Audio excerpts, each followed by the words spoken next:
Olá, boa tarde a todos e a todas. Meu nome é Cláudia Stoikov, coordenadora do Educativo do Museu Oscar Niemeyer. E hoje vamos falar sobre a exposição África, Mãe de Todos Nós, referenciando o mês da consciência negra. Para nossa conversa, convido então o curador da exposição, Renato Araújo da Silva. Olá, Cláudia. Olá a Oi, todos. Renato. Boa tarde, tudo bem? Boa tarde, ótimo. Tê-lo aqui. Olha, gente, o Renato, ele é especialista em arte africana, é formado em filosofia pela Universidade de São Paulo, USP, é cofundador do Ars Mundum Project e trabalha atualmente em São Paulo como consultor e curador em arte africana pela coleção Ivani e Jorge Yunis. Ele atuou como educador, coordenador e pesquisador em instituições como o Centro Cultural Banco do Brasil, o Espaço Porto Seguro de Fotografia, Museu Afro-Brasil, entre outras instituições. É autor dos livros Arte Afro-Brasileira, Altos e Baixos de um Conceito, Temas de Arte Africana, A Outra África, Trabalho e Religiosidade, entre outros títulos. É também autor do catálogo da exposição África, Mãe de Todos Nós, em cartaz aqui no Museu Oscar Niemeyer, disponível na loja do MON. Renato, eu poderia ficar falando aqui da sua biografia, da sua experiência, né, do seu conhecimento, mas é um prazer tê-lo nessa conversa de hoje sobre essa exposição que é tão importante para o museu, né, falar de tradições e religiões. Então, agradecemos aí o seu aceite por estar aqui conosco hoje. Eu que agradeço, é um grande prazer para mim e também para a coleção Ivani e Jorge Yunis. Nós estamos aí de braços abertos para fazer o que for possível para elevar aí o grau de conhecimento das pessoas e entendimentos também entre povos e fazer com que essas exposições possam trazer muitas alegrias aí para o povo do Paraná e de Curitiba e também do Brasil, porque eu acho que essas exposições de arte africana acaba estreitando muito os laços brasileiros nas nossas raízes mais profundas, né? Então, bastante bem representadas pela cultura africana aqui no país. Então, é um grande prazer estar aqui com vocês. Que bom, Renato, que bom. E a exposição, ela abriu no dia 4 de julho de 2019. Aliás, assim, eu poderia passar despercebido, mas eu queria comentar que é o dia do meu aniversário. Foi a abertura dessa exposição. Então, um presente para a gente, para mim, pelo menos, né? E a gente teve aí 7 meses de fechamento do museu durante esse período. Passaram pela exposição 3 módulos, né? E hoje o museu retornou às atividades desde o dia 16 de outubro, estando com o 3º módulo da exposição. Então, que seria música e sonoridade. Muito bem, é um prazer para a gente tê-lo aí, Renato. Hoje, nós estamos, então, seguindo a sequência das atividades especiais do museu no mês da consciência negra, que não é só importante nessa data do dia 20, né, que é o dia comemorado, mas sim o ano inteiro, os 365 dias. Mas, por isso, é muito importante ter uma exposição que fala dessa cultura que está aqui, né, na nossa pele, a África, na pele de todos nós, que temos aí as raízes da nossa família, a ancestralidade, vindo dessa região do mundo aí, da África. Então, Renato, nós temos que eu queria falar para você sobre o museu também. Daqui a pouco a nossa presidente, a Juliana Wozniak, ela estará aqui também para dar um oi para todos, né? E para você aí que está presente, aceitou o nosso convite dessa live de hoje. Então, que bom, que ótimo. Realmente, essa data é uma data importante, né? Uma data que se deve, de fato, comemorar, mas, como você bem falou, não podemos nos restringir a essa data. Por quê? Senão nós ficaríamos nessa coisa do tipo, o Dia das Mães, né? Vamos dar um presente para nossas mães. Por exemplo, às vezes uma batedeira, você dá uma batedeira no Dia das Mães, né? Porque ela vai fazer um bolo para você. Né? A gente não pode pensar nas nossas mães E aí, para falar, então, um pouquinho dessa mãe África, né? As nossas mães também é uma representação da ancestralidade, né? Então, a gente não pode tratar nossas mães como nossa cozinheira, né? Só como se fosse alguém que estaria ali só para nos servir, né? Então, temos que tratá-la com muito carinho, com muito afeto, né? Como se deve tratar as mães. Então, a mãe África é a mesma coisa, a gente não pode tratá-la só no dia 20, lembrá-la dela só no dia dela, específico só para ela, né? Isso, na verdade, é só uma abstração. O mais importante é a gente lembrar que a gente tem uma origem, a gente tem uma raiz, né? E nada melhor do que lembrar das nossas mães. Tem um ditado africano da Angola, né, que diz assim: antes de fazer qualquer coisa, pense em suas mães, né? É um ditado muito lindo, porque ele reflete um pouco a ideia de você tem alguma responsabilidade em fazer qualquer coisa na sua vida. Na medida que você pensa na sua mãe, né, na medida que a gente pensa nas nossas mães, a gente certamente vai fazer coisa boa, né? Isso é um detalhe interessante da cultura africana, né? Muitas culturas africanas têm uma ligação muito forte com a ancestralidade. Não é à toa que na cultura brasileira a gente tem aí dentro dos movimentos, né, culturais afro-brasileiros sempre a ideia de ancestralidade. Todo mundo pode ter experiência disso na época do carnaval. Você pode ver, todo carnaval sempre tem alguma escola de samba que fala os nossos ancestrais na música, né? É verdade. Né? Tem uma razão para isso.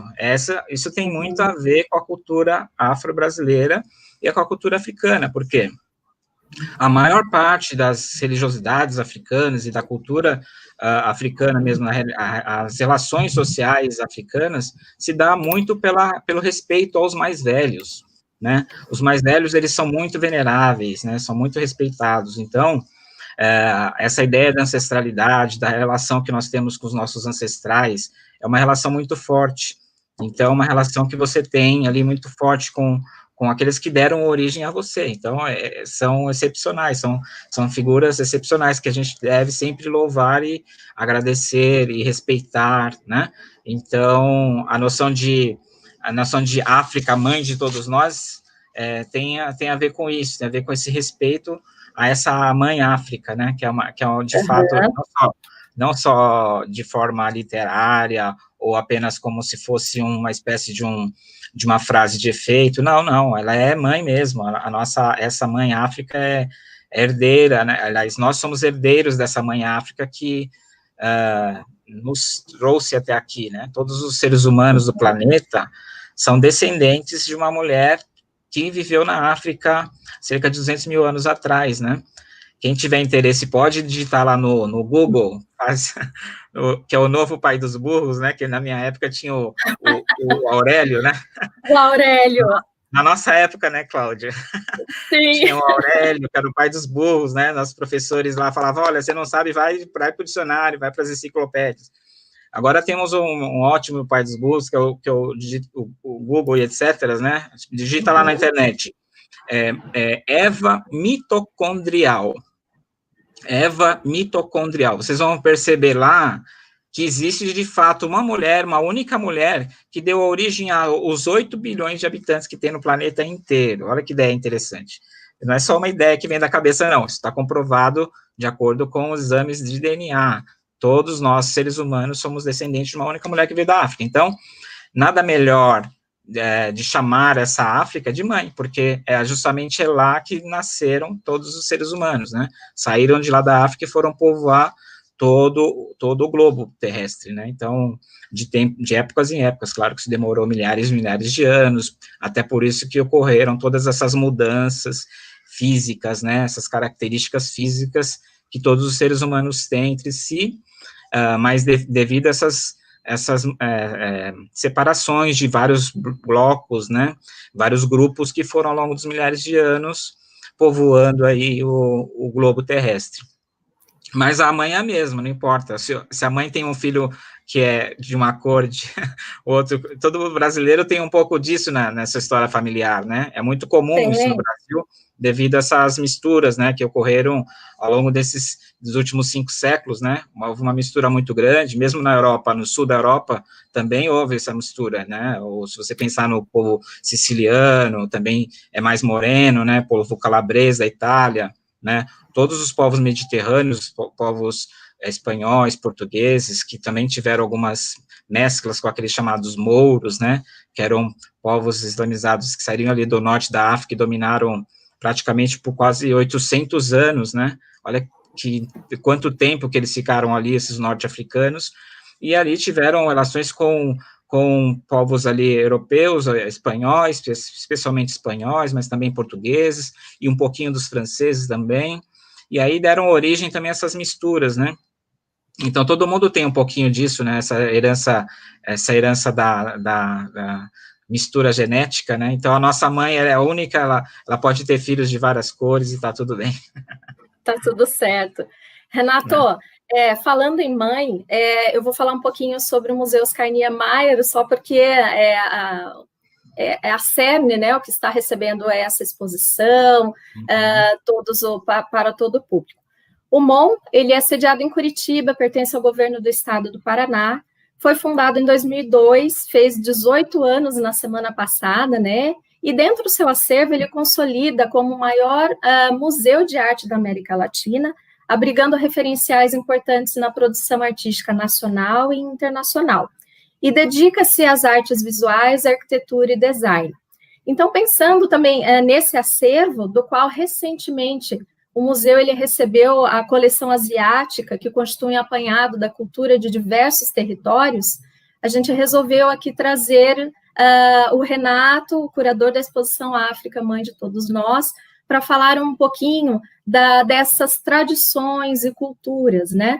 Essa exposição veio de uma parceria entre o museu, o MON, e a coleção Ivani Jorge Yunis. Então, hoje nós vamos comentar sobre a importância de se realizar essa exposição, discutindo essas questões da arte africana e também sobre o nosso passado, que está tudo aqui enraizado, né, na cultura afro-brasileira. Deixa eu ver se a Juliana já está aqui para dar um oi para a gente. Está? Está chegando. Oi. Juliana, muito obrigada pela sua presença. Juliana Woznica, a presidente do Museu Oscar Niemeyer.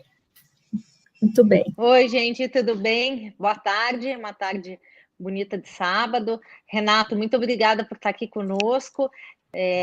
Não tão perto, mas aqui muito próximos. Cláudia, muito legal estar aqui.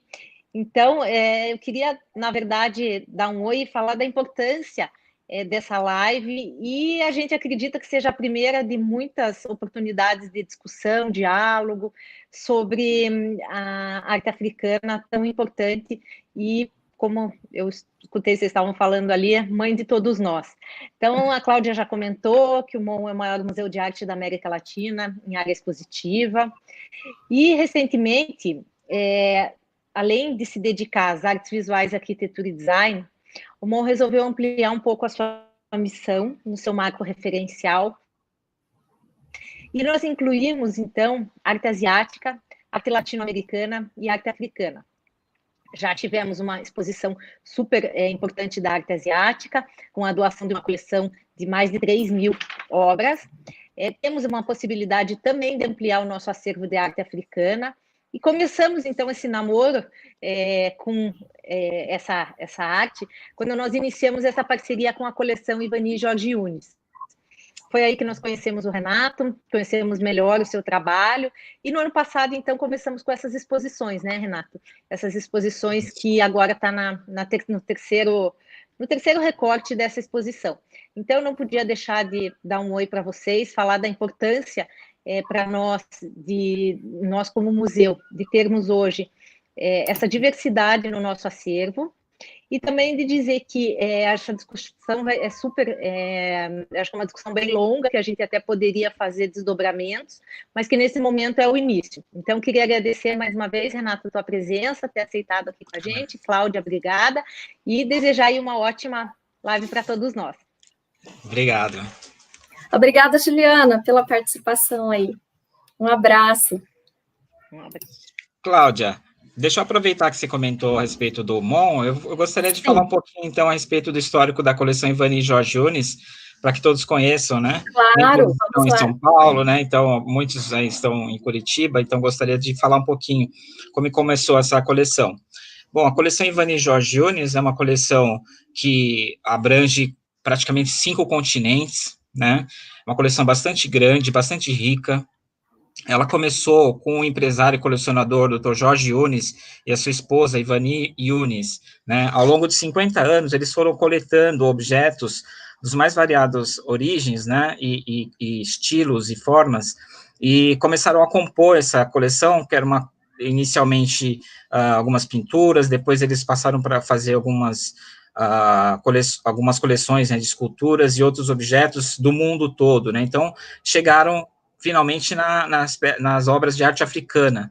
Tá aí vocês estão observando algumas das peças que pertenceram à coleção Ivani Jorge Yunis, e hoje todos, eu até reforço isso, todos podem ir ver no MON, né, no Museu Oscar Niemeyer, essas peças que estão passando aí na tela agora, né?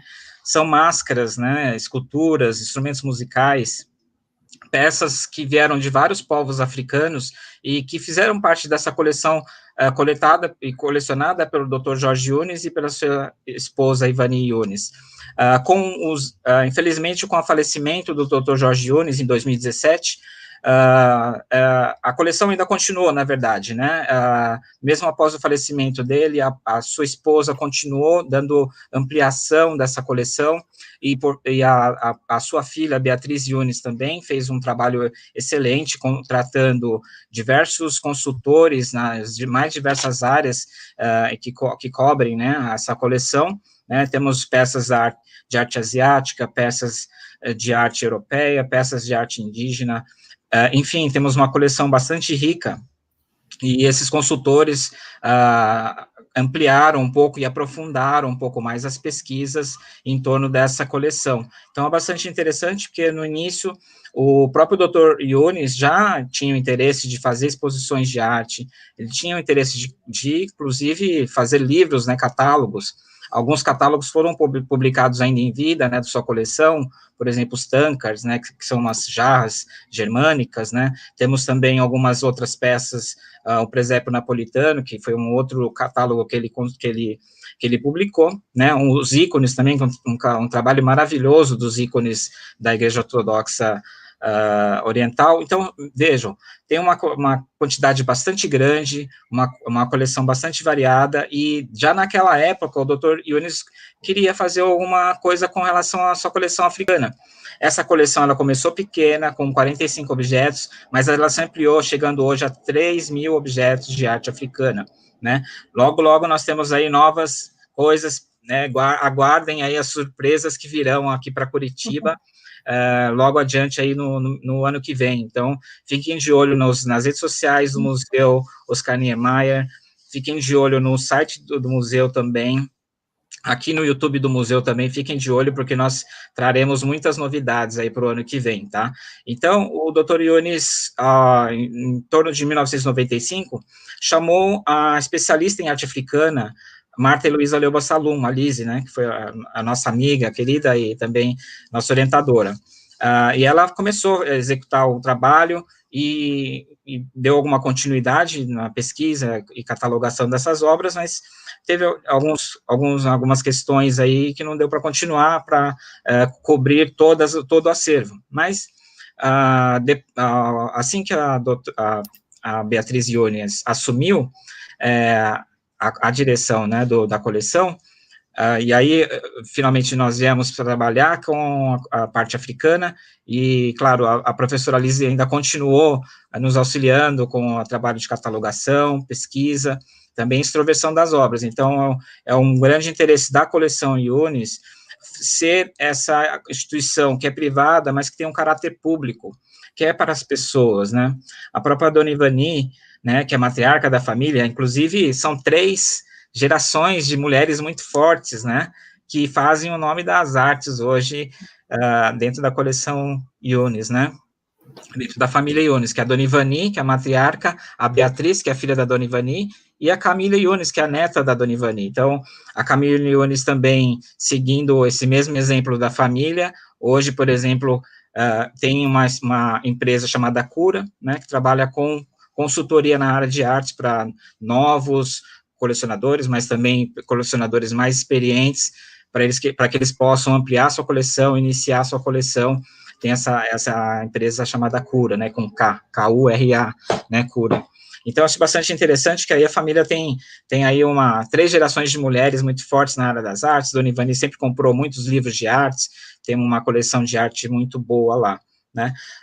Bom, enfim, essa coleção, então, ela é bastante grande, ela é bastante variada e bastante rica. Eu reforço que quem puder, faça essa visita no Museu Oscar Niemeyer para poder ver cada um desses objetos. São objetos bastante interessantes, né, do ponto de vista da arte africana atual, porque elas remetem, né, são peças que remetem às peças mais tradicionais, mais antigas. Então, são peças bastante interessantes. Essa peça, por exemplo, que vocês estão vendo aí, são uns bonequinhos lindos, chamados Crobobô, né, que são lá dos Camarões, né, um povo chamado Medzan, são, na verdade, as pessoas chamam de pigmeu, né, esse termo não é um termo muito bom, não é muito interessante, porque é um termo pejorativo, né, pigmeu, do termo pigmaios, do grego, significa em latim ou em português côvado, né? A gente não usa muito essa palavra. Côvado seria a distância entre o punho e o cotovelo, né? Seria uma distância pequena, de cerca de 30 centímetros. Ora, na verdade, ninguém tem 30 centímetros. Quando eles aplicaram esses termos, né, e esse termo pigmeu para esses povos que eram baixinhos, né? Eram povos baixinhos, eles estavam tirando um sarro. Na verdade, não é muito bom a gente continuar utilizando, porque a gente quer justamente fazer aquilo que a gente comentou, vamos respeitar essa nossa mãe África, né? Precisamos respeitar essa mãe África. Então, não é só uma mera troca de palavras, né? É uma maneira mais respeitosa de chamar o povo. Então, esse povo tem o nome, é Medza, né? Eles vivem ali no Camarões, são povos que habitam ali próximo onde estão os Bamileque, né? Ali dos Camarões. Então, eles têm essa característica física, mas essas peças especialmente, né, esses crobobô, são utilizadas dentro das casas, mesmo dos outros povos diferentes, povos como os Bamileque, eles usam dentro da casa essa bonequinha de proteção, chamada às vezes de Deus da casa, né, é uma proteção que você pode ter na sua vida.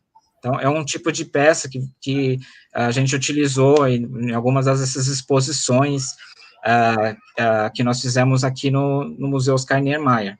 Então, bem interessante comentar, né, para a gente falar um pouquinho das exposições, né, essa exposição chamada África, Mãe de Todos Nós, né, é uma exposição trilogia, né, é uma trilogia, ela se iniciou, como a Cláudia falou, desde o ano passado, né, julho do ano passado. A ideia era ir modificando as exposições meses e meses, né, então a primeira exposição, né, constituída por máscaras e esculturas.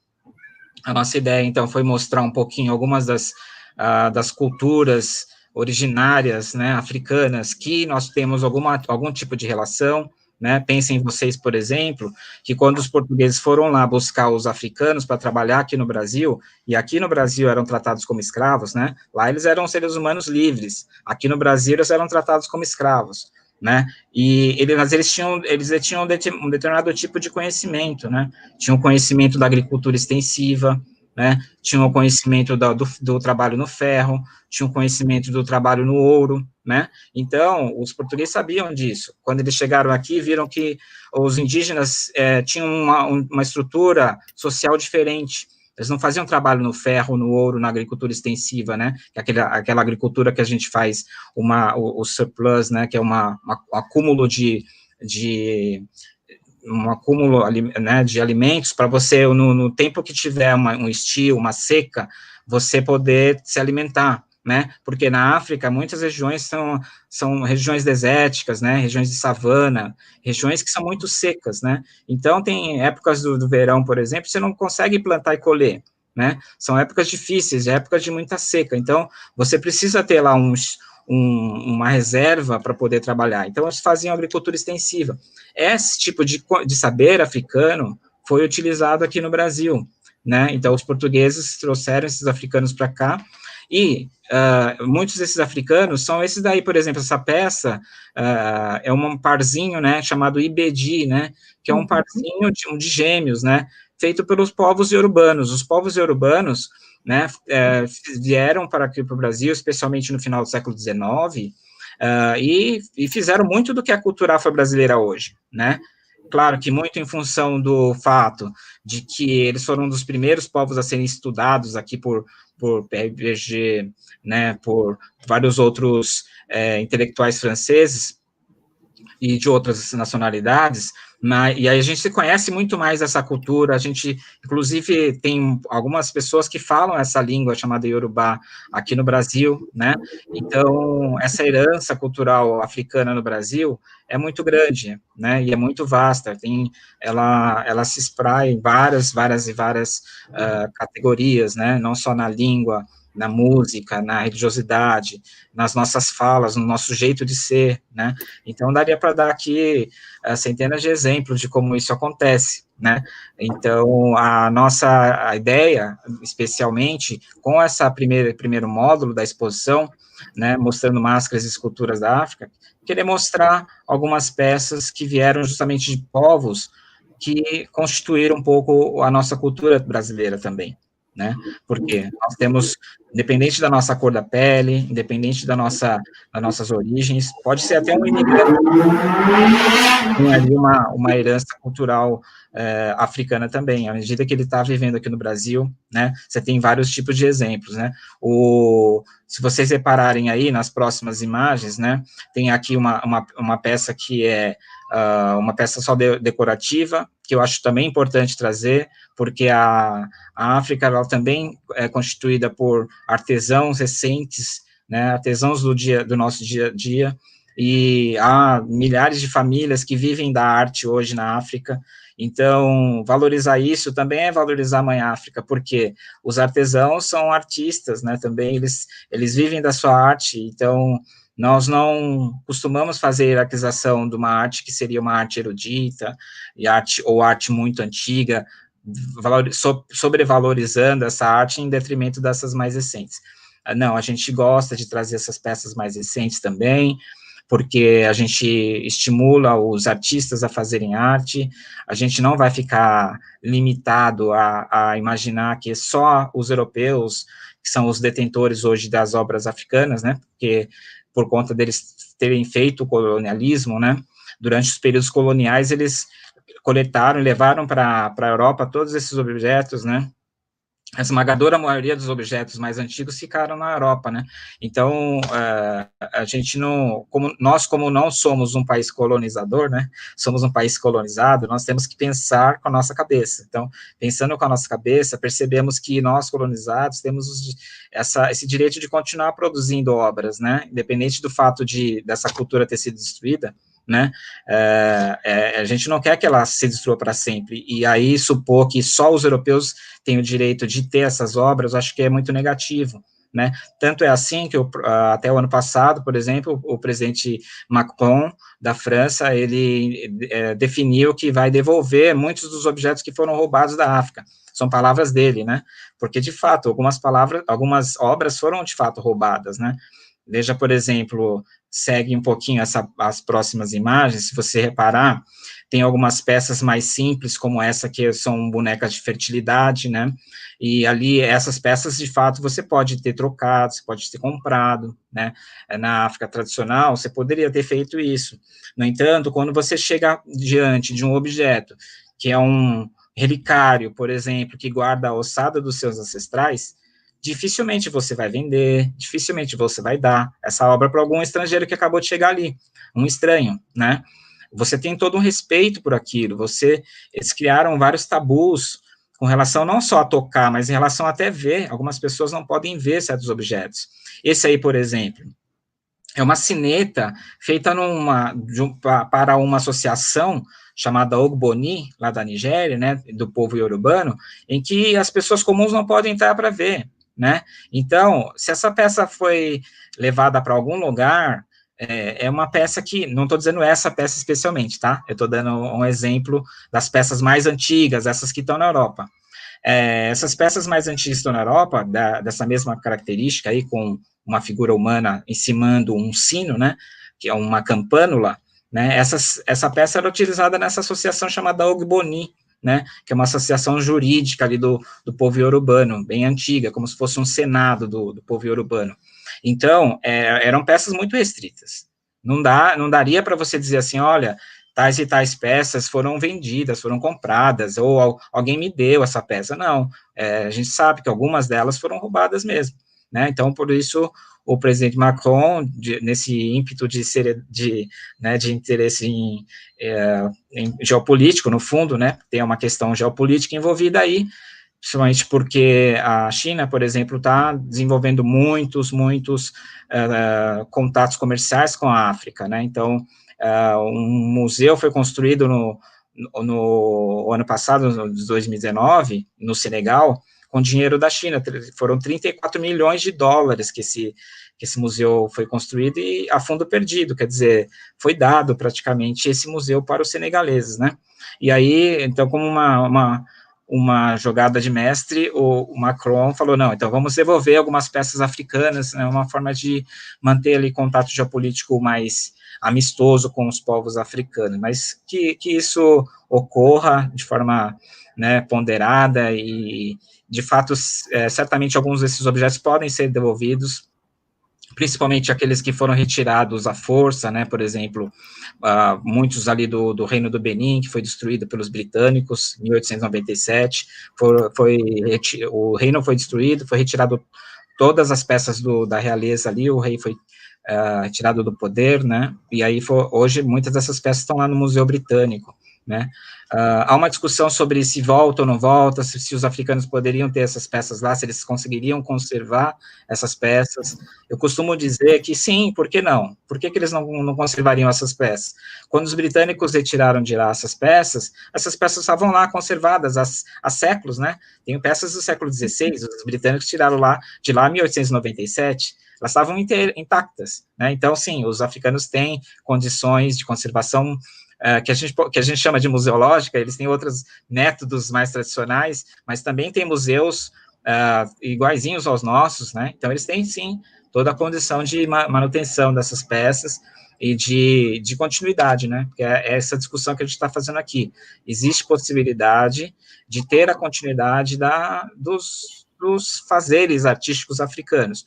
Hoje são peças, né, que não têm, às vezes, o mesmo depuramento, a mesma qualidade que a gente pode dizer, né, porque são artesãos que têm que fazer para vender, né, eles têm uma rapidez, né, muito grande, né, então eles não têm aquele tempo que se tinha no século XIX, XVIII, XVII, que você podia ficar lá a vida inteira burilando aquele objeto e tornando ele uma peça mais perfeita possível, né? Hoje não, os artistas têm que fazer a coisa mais rápido, então acaba perdendo um pouquinho dessa qualidade. No entanto, a gente só não vai confundir uma coisa com a outra. As peças que são de origem colonial, elas estão ali nesses museus da Europa, a gente sabe, respeita a função que eles têm, que essas peças tiveram, a função que tem hoje em dia em termos de dirimir as nossas dúvidas, né, no mundo ocidental, então elas têm que estar também no mundo ocidental, nos museus ocidentais, então o ideal seria, então, dividir um pouquinho mais as peças, não deixar tudo concentrado ali na Europa. Né? Muito bem. Renato, quando a gente fala de África, muitos não consideram que é um continente que possui 54 países com culturas distintas, ritos, tradições diversas, né, assim como a tradição artística. Você comentou dos 3 recortes, dos 3 módulos que passaram pela exposição, sobre o povo Bamana, Yorubá, os cenufos, assim como outros que contam a riqueza dessa tradição artístico-cultural. De que forma você vê a importância da cultura africana na arte mundial e na cultura brasileira, na afro-brasileira? De que forma que podemos perceber a influência e a herança dessa cultura africana? Cláudia, obrigado por essa pergunta, é uma pergunta muito importante, porque a gente não conhece nada de arte africana, isso eu falo com humildade mesmo, não estou falando da boca para fora, não. Foram anos e anos e anos estudando, e eu percebo que quanto mais estudo, menos eu sei. E é normal, porque é uma variedade muito grande, mesmo. Só para a gente imaginar, na Nigéria, por exemplo, que é o único país africano dos 54 que você comentou, existem 400 grupos étnicos, né? Olha aí o exemplo, só de obras que nós temos aqui no Museu Oscar Niemeyer, tá vendo? Olha a quantidade de países, né? E que são bastante variados os países, porque se vocês repararem aí, o único país aí chamado Nigéria, eles têm mais de 400 povos vivendo ali, né? Então, multiplica esses 400 povos por esses outros centenas de povos dos outros países, né? Essas divisões aí foram divisões feitas na virada do século XIX para o XX pelos europeus, né? Quando eles constituíram ali os países, né? O modo de organização social africano era diferente, não era constituído por países, né? Eram grupos, né? Ou reinos ou impérios, né? Então, você tem uma variedade grande aí de territorialidade, né? Os povos não ficam necessariamente sempre no mesmo local, né? Você tem muitas levas migratórias, né? Então, essas divisões acabaram sendo divisões muito abstratas, né? Se vocês repararem aí no norte, dessa parte de cima aqui da imagem, você tem alguns riscos ali, né? Que parecem que foram feitos pela régua. No fundo, é porque você está riscando ali algum lugar que é deserto, né?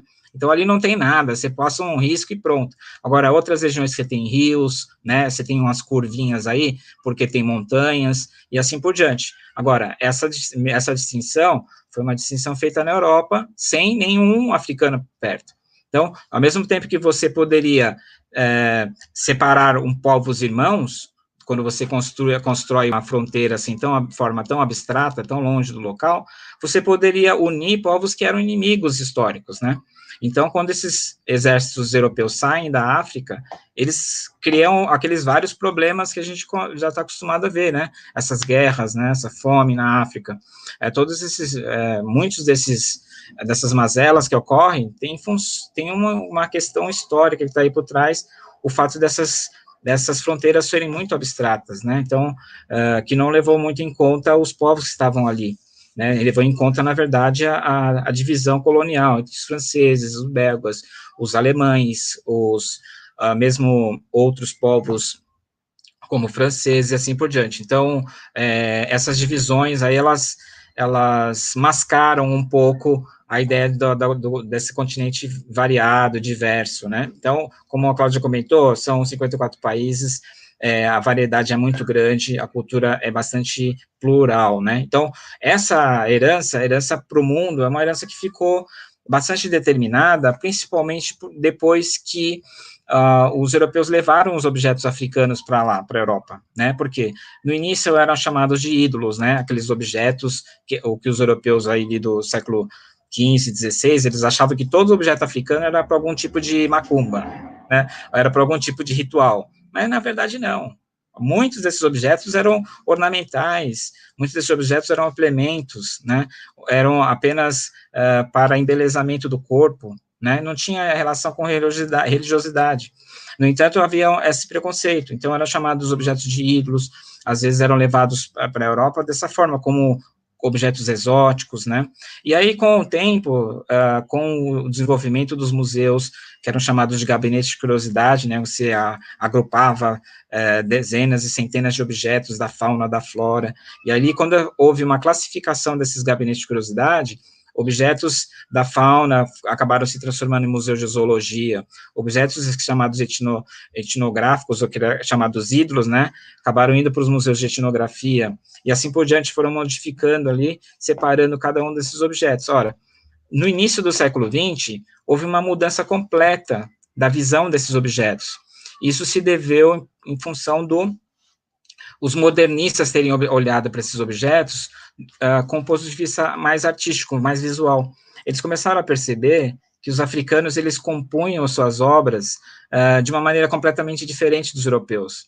Aquela tradição europeia clássica da tradição que vem lá do Renascimento, aqueles cânones, aquelas regras de proporção, né? Você tinha que figurar o corpo humano de maneira ideal, né? O belo era muito importante, a proporção, o rigor da proporção. Aqui não, olha só como os africanos compõem a sua obra. Eles esticam o rosto, a boca é alargada, eles fazem gestos, né? Esses gestos aí, por exemplo, esse joelho dobrado, essa mão que aponta para o umbigo, né? Que essa relação umbilical que eu comentei com vocês, né, essa herança que nós temos com as nossas mães, né, que a ligação com os ancestrais justamente é uma ligação umbilical. Por isso que muitas peças africanas, elas apontam a mão para o umbigo, porque fazem uma referência à ancestralidade, à fertilidade também, né? Então, nós todos, seres humanos, todos estamos ligados às nossas mães pelo umbigo. Nós nos ligamos à nossa mãe à mãe dela, a mãe dela, a mãe dela e assim por diante, nossa avó, tataravó, até chegar ao ancestral mais antigo. Então, essa ligação umbilical é tratada como um símbolo, né? Esse símbolo é representado ali na arte. Veja essa peça também, né? Que tem essa ligação também com a ancestralidade, né? Por conta dessa noção da união do casal, né? Que forma um terceiro ponto, né? Aí são os Blolobia do povo senufo, né, da Costa do Marfim.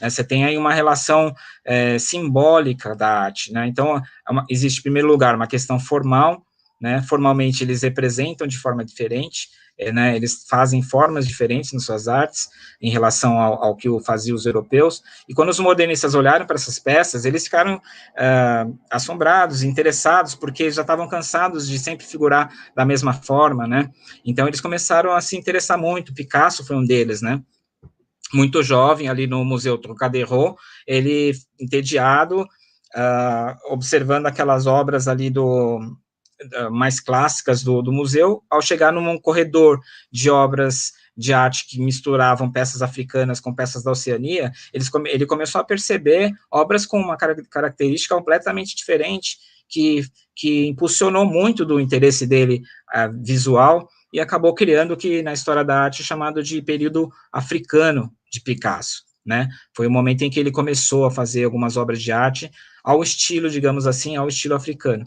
Ora, era um estilo, na verdade, bem mais aberto, um estilo mais espontâneo, né? As proporções, elas mudam conforme cada povo, né? Às vezes uma cabeçona numa escultura não significa que o africano não sabe ideia de proporção, né? Significa que o artista africano ele não é bom. Não, na verdade, às vezes tem uma ligação histórica, simbólica, né? Ancestral, né? Veja aí, por exemplo, uma cabeça comemorativa de rei, uma cópia, né, de uma cabeça comemorativa, tem os símbolos do rei ali, né? O gorro, essa conta colar, né, ali com alguns ornamentos bem aí no gorro, nas laterais do gorro, tem aí um colar, né, de conta coral, né, são todos símbolos reais, né, a escarificação, que são essas marcas na pele, né, que são indicativos ali da sua identidade etnográfica, né, e outras características também que a marca, né, identitária impõe, né, então são várias é uma pluralidade muito grande, né, de manifestações culturais e visuais, que os europeus começaram a ver de forma diferente a partir dos modernistas. Então, assim, respondendo um pouco mais diretamente a sua pergunta, nós temos, então, um avanço grande do ponto de vista do olhar, né? Esse olhar, houve uma espécie de um desdobramento interessante do olhar.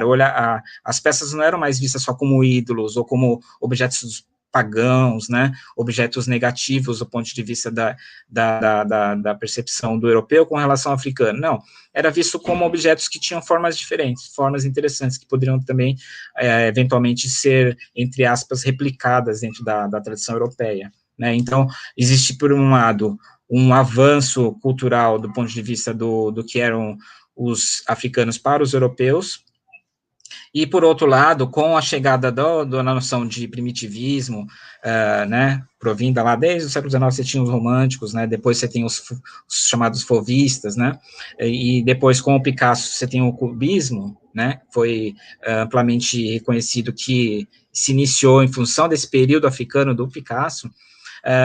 Alguns artistas brasileiros também começaram a chamar atenção para isso, né? Eles, no século XX, né, no início do século XX, você tem, por exemplo, ali a Semana de Arte Moderna, muitos artistas começaram a beber dessas fontes modernistas, né, e criar aqui mesmo o nosso modelo primitivista, vamos dizer assim. E aí, onde Mário de Andrade seria uma figura essencial, né, que seria uma figura dessas que tentou voltar a si mesmo, né, falar, olha, nós brasileiros temos que nos voltar a nós mesmos, não mais replicar aquelas formas europeias, pegar um pouquinho a rabeira ali do Picasso e dos outros modernistas, né, começar a olhar para o mundo primal, para o mundo primevo, né, o mundo interno, o mundo interior, esse mundo que não foi muito falado pela arte acadêmica, né, a arte acadêmica, ela um pouco jogou para o mundo exterior, o mundo transcendental, né, o mundo externo, as formas artísticas, né, e o modernismo não, o modernismo já trouxe para o nosso dia a dia, para o nosso cotidiano,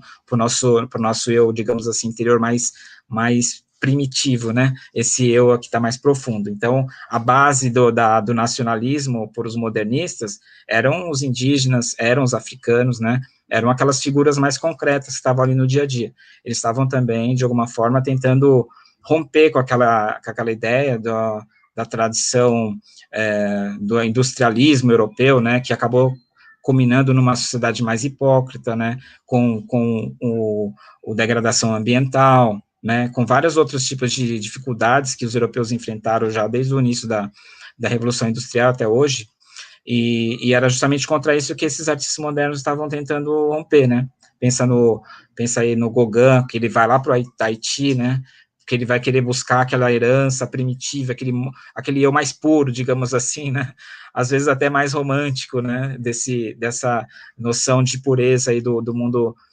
chamado primitivo. Mas, de uma forma ou de outra, nacionalismos à parte, a gente tem que entender também que esses povos que são chamados primitivos, na verdade, têm muito a nos ensinar, né? Eles, na verdade, têm muito a nos ensinar. E não podemos fazer essa contraposição entre que o mundo civilizado é o mundo europeu, e o mundo primitivo e incivilizado seria o mundo indígena ou africano. Não podemos fazer isso. Nem do ponto de vista da tecnologia também, né? A gente pode dizer, por exemplo, o computador que é uma grande potência do mundo ocidental. Tá, é uma grande potência do mundo ocidental, é uma grande tecnologia, ótimo, maravilhoso.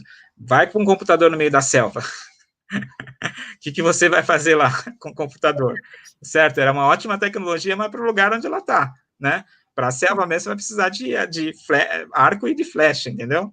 Então, o arco e flecha é uma ótima tecnologia, estupenda tecnologia, para o local onde ela está sendo utilizada. Então, essas hierarquias, elas não funcionam mais.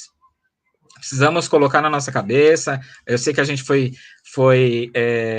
educado ali pelos desenhos do Tarzan e coisas desse tipo, mas não funciona mais, porque não cola mais, né? Todos os povos têm seu direito de autodeterminação, e a gente precisa preservar a natureza também, porque senão ela vai se voltar contra a gente. Nós mesmos somos a natureza, então é bem importante isso para as futuras gerações, poder não apontar o dedo na nossa cara e falar assim, olha, vocês podiam ter mudado e não mudou, agora a gente está vivendo nesse caos. É verdade. Renato, quanto mais a gente se aprofunda nesse tema, mais a gente percebe o quão rico é a história e o quanto a gente tem a aprender, né, o que pesquisar, o que buscar.